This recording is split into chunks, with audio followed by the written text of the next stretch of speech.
guys, welcome back to World of Tanks. My name is Bruce and today we take a look at the British Tier 7 tank destroyer, the Challenger. In addition to this, I will have 10 golden tips for you on how to play tank destroyers. If you're interested in more reviews and gameplay, go to YouTube and search for World of Tanks with Bruce to get all of my videos, or click on the subscribe button. And now let's go. Alright, here we are with our Challenger Tier 7 British tank destroyer. And let's see what we can do on this map. Now, before we start with the game, here's my first tip I have for you in a tank destroyer. And that is tip number 1, the most important tip for your tank destroyer. Don't just conduct red line camping just because you are a tank destroyer. Now this is a tip that you will get from me for every tank class. Don't just play on the heavy lane just because you're a heavy tank. Don't just play on the medium flank just because you're a medium tank. And same applies for a tank destroyer. So don't just conduct red line camping just because you're a tank destroyer. Red line or you could also say second line camping only makes sense if the enemy team is attacking and has won most of the maps, or if they are making pressure towards your position. In all other cases, it just does not make any sense because you are just wasting time for your team and not doing anything for your team. Now, as you can see, the Challenger does offer a very fine gun. Let's see if we can make a shot on the enemy Tiger P. Yes, we can, and we even make module damage. And yeah, this brings me to tip number 2 that I have for you in a tank destroyer, and that is try to incorporate your high firepower into the game. Now, with a tank destroyer, usually you have a superior firepower, and we'll take a look at the weaponry in a second. So this means if you are top tier, or even if you are low tier in the situation right here, you should play an active role and support your heavy tanks or your medium tanks. And that is exactly what I'm doing right here, because there's no sense in playing in the A3 position where the Firefly VC is playing. No, instead I want to use my firepower, and as you can see, I already made 1,859 damage just because I'm playing an active role and using my firepower to the advantage of my team. Now, talking about the firepower, if we take a look at the weaponry, you can see this tank has a great damage per minute. 2,246 base DPM is pretty solid for a tank destroyer, and in general that is the strong part of tank destroyers in general. Now, tank destroyers either lack armor like the Challenger, or they lack mobility like heavily armored tank destroyers. So that is the downside of tank destroyers, but in general the firepower is what is superior to other tanks. And as you can see, this tank has 280 damage and 220 millimeters of penetration. Now this penetration value would even be enough, or is even enough, to compete with tier 8 tanks, and so you really don't have to use much silver ammunition. And as you can see, I'm carrying only 5 APCR shells with me, because 220 millimeters is sufficient for tier 7. Even if I meet higher tiers, I can definitely make use of this penetration value. The gun is relatively precise with 0.34 base dispersion and an aim time of only 1.92 seconds. Very nice, plus the dispersion values while moving tank traverse and especially turret traverse are superior. The shell velocity is not the highest, only 878 meters, but yeah, I would say the gun handling is really superior. Now, what you can see here is I'm making use of the bushes, and that brings me to the next tip I have for you, and that is use your camouflage, use your camo value. Most of the time tank destroyers have a relatively solid camouflage value, and so yeah, make use of it and don't just sit there behind cover, but yeah, sometimes you can even be the scout for your team if you're sitting in a bush and if you are spotting your enemies. So use that, and sometimes you can surprise your enemy tanks, and depending on your view range you can spot, as I said, for your team.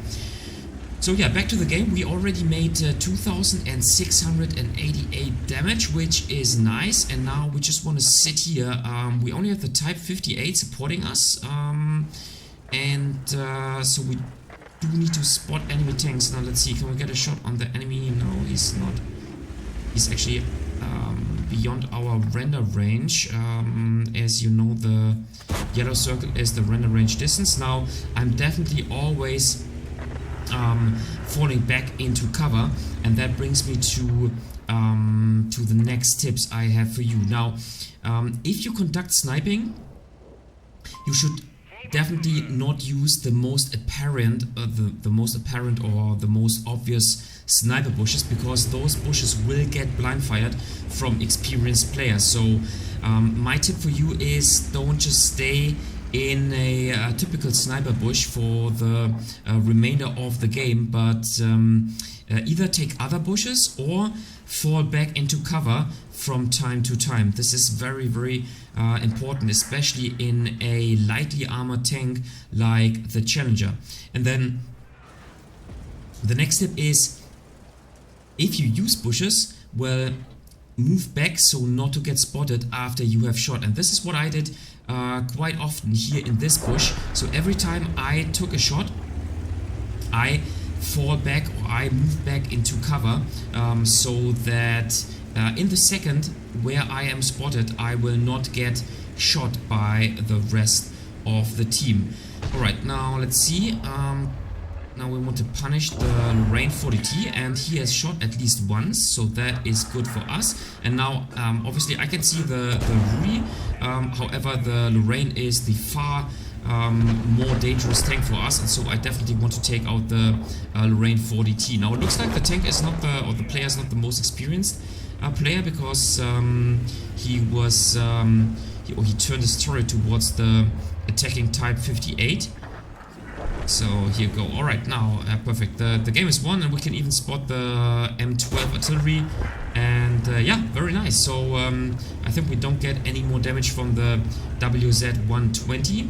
However, all in all, yeah, we made 3,771 damage, and in my opinion, we just followed our own tips to play an active role in a tank destroyer, and that is, in my opinion, what you should do in the game.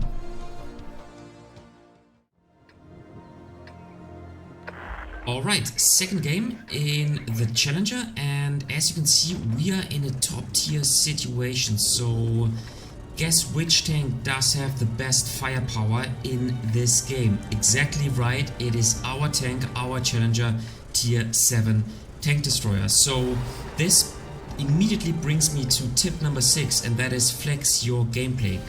Depending on whether you are low tier or top tier, if you are top tier, even in a lightly armored TD, you should definitely play aggressively and use your firepower and trade your hit points, because your tank is just superior to other tanks in the game. And that is exactly what we are going to do in this game. Now, as you can see, taking a look at the mobility, this tank is pretty mobile, and this is what I like about this British tank destroyer line. 52 km per hour top speed, 20 km per hour reverse speed, and a power to weight ratio of 20.43. So you can play this tank as a medium tank, basically, just like the Leopard PTA on tier 9, for example. Now, obviously, the turret is not rotatable 180 degrees, but only, let's say, approximately 7 degrees or 80, maybe 80 degrees to the side. No, it's actually only 60 degrees. But yeah, this tank is very mobile, and the terrain resistance values are also pretty good. Now, this tank offers 10 degrees of gun depression, which makes it a very flexible tank. So yeah, all in all, The combination of mobility and a strong firepower makes this tank strong, and as I said, if you are top tier, you definitely have to play aggressively. Now, I don't want to move further here aggressively towards the enemy because I don't know. Sometimes enemy tanks are setting up a defensive position on the K9 position, and so I rather want to punish the enemy Churchill 7. Here you go, he's taken out. Looks like our AMX ELC, this is not spotting anybody, so looks like there is no enemy tanks, and so we definitely want to make pressure and move towards the middle. Now, tip number 7 for you is definitely have minimap awareness. Just because you're playing a tank destroyer doesn't mean that you should not take a look at the minimap. And now, if you don't know what minimap awareness means, I made a nice video about this topic, so check this one out.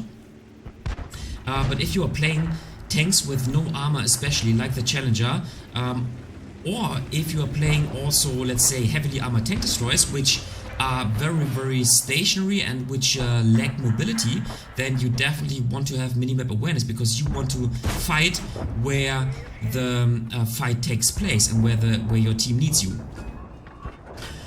Alright, so the next step I have for you is what I am doing right now. So if you're using bushes, move back so not to get spotted. This is the so-called 15 meters rule. If you move back behind a bush, just like I am doing right now, and if the bush is not transparent, just like it is right now, you will not get spotted once you shoot. So this is what you should do every time, basically, when the situation allows you to do it. Move back, don't shoot when the bush is transparent, but rather move back behind the bush, so that you don't get spotted when you shoot. So this is a very important rule for you, not only in a tank destroyer but in general in the game. Alright, so yeah, we already made 1300 damage, and now the only question is what else? How much more damage can we do? Here you go, we can even hit the 40 TP, the tier 7 Polish heavy tank, and now we are spotted, but I don't care because I have my full hit points available, and now I want to trade my hit points in order to make even more damage. Okay, we get hit by the, and it's actually not the 40 TP but the 45 TP. Now that was a little bit, yeah, let's say stupid to lose 332 HP. However, now I will just, okay, he's moving towards me. Let's see, now he's moving again to the other side, and now I will just move in aggressively because I do have the hit points to trade. And let's see, now the problem here is that I don't have a rotatable turret, but he will soon be finished off, and unfortunately 8 hit points remaining. However, that actually was a high roll. Okay, nice. We get support from our teammates, so we made 2400 damage, and maybe we can get some more damage from the VK3001. No, however, almost 2.5 damage in the game. Once again, another result in the Challenger, and now let's take a look at the third and last battle. Alright, third and last battle in the Challenger, the tier 7 British tank destroyer. Once again, we are in a top tier situation, and before we're starting with the battle, I have tip number 9 for you, and that is, if you conduct second line sniping, or if you conduct sniping in general, set yourself up where your team needs you. This is, depending on the success of your team, more or less up front, just behind the front line. So most often the correct sniper position is not on the red line, not at the very back of the map, but let's say directly behind the front line where your heavy tanks or your medium tanks are fighting. And that is exactly what I am trying to set up here, and I'm trying to go to this corner right here in order to punish the enemies that are maybe crossing from the D8 to the D0 position. That is where I'm aiming, so I'm not just waiting at the red line where the Su-100Y is waiting, but I am trying to go where basically sniping makes sense. Right, so we have to be patient. Let's see, looks like maybe I should aim here. Okay, I get... Thanks for pushing me. That is not a problem at all. Alright, so while we're waiting on the enemy teams to make one or another mistake, let's talk about the rest of the stats. As you can see, this tank does not have any armor whatsoever. Paper thin armor. 900 HP, which is, yeah, I would say a typical tank destroyer value. So not the greatest HP pool. 370 meters of view range is also okay for tier 4, tier 7 tank. Definitely not bad. Yeah, and then the camouflage value is mediocre, I would say. 13.38 while stationary and 7.99 while moving. Not the best camouflage value, but all in all, here you go. It's the enemy challenger, nice. All in all, a very typical tank. The strength of this tank is definitely the firepower and the mobility, and you should really use this combination of firepower, as I said, and mobility. Right, can we... And I see he's finished by our team. Very nice, and yeah. So let's see. Here you go. Now we can shoot on the Jagdpanzer IV, the tier 6 German tank destroyer. Let's see. Let's move out a little bit further so that we have a better chance of hitting him. He is ever so slightly in our render range, which is fantastic. And now we just keep shooting because we know that he is there and we can just finish him off. Alright, perfect. So we already made 1200 damage approximately, and now we are just following my last tip, and that is to catch up with our team and to do some sniping, but from the second line of the game, which is not the red line and which is not where the T-34-85 and the M4A3 are positioned. Alright, here you go. Can we track him? No, unfortunately not. Now we do need to fall into cover. Now we're looking around the corner, and once he has turned his turret, we can definitely, here you go, move out and finish him off. Right, so let's keep moving forward. Oh, can we get a shot on the enemy? Nice, yes we can. Now, as you can see, I definitely want to play more aggressively because I am a top tier tank and I should definitely make use of my firepower. Fortunately, the Jagdpanzer does not hit us. However, the enemy Type 58 does, and looks like he's a very good player, but if he will peek out once again, he will get punished by us. And let's see. Very nice gameplay by him. And I definitely lost too many hit points. Now he's spamming APCR. That is understandable as he is a low tier tank. And I definitely don't want to go for him because I don't want to set myself up in another crossfire situation. So let's rather stay here and see if we can spot the enemy M4A3E8, the Easy 8, and meanwhile we will just give the Type 58 into the hands of our team. Right, so let's see. 9 to 5.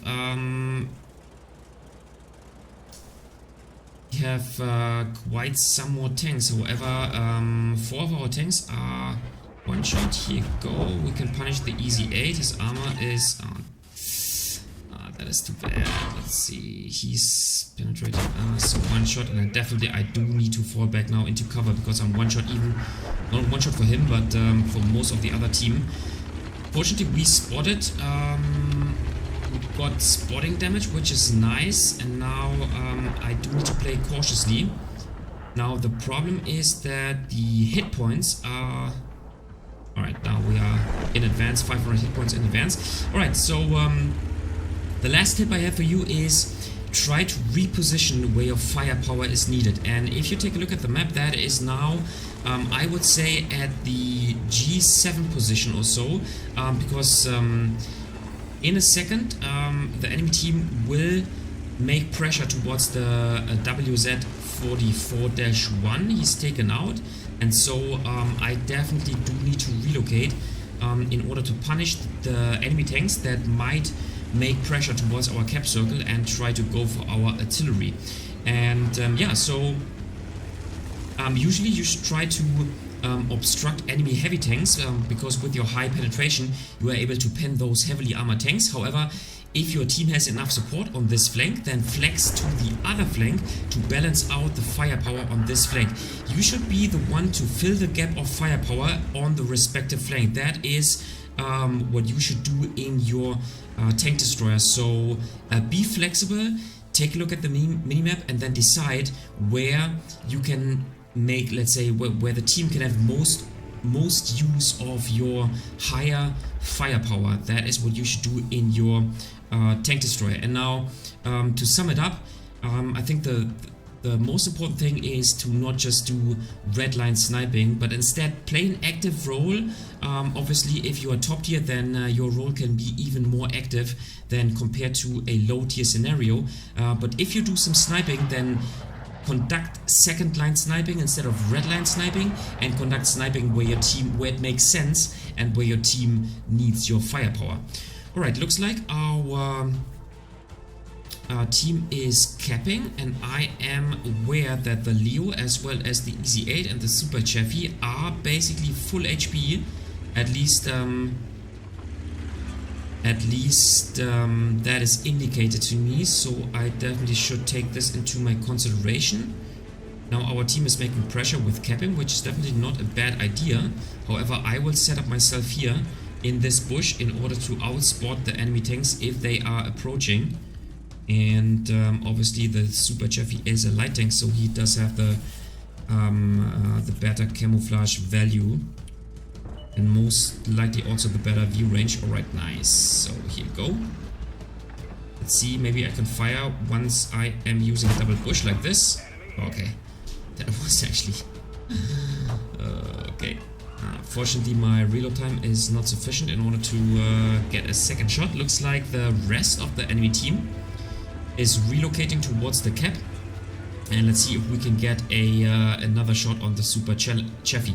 Now, for this situation, I am loading HE because I will definitely be able to penetrate the lightly armored American light tank, and I can just increase my damage. And let's see if it works. Let's see. Let's fully aim in. Here you go.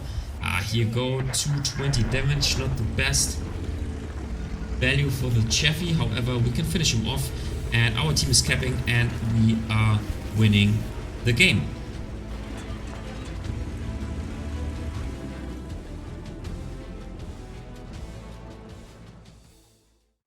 Alright guys, that was it for today with my 10 golden tips on how to play tank destroyers. Do you like this tank class? Do you prefer heavily armored TDs, or do you like lightly armored and mobile TDs like the Challenger? Just leave a comment in the comment section down below. If you liked the video, give it a thumbs up. If you hated it, give it a thumbs down. Consider subscribing to my channel, and I see you next time in another World of Tanks video.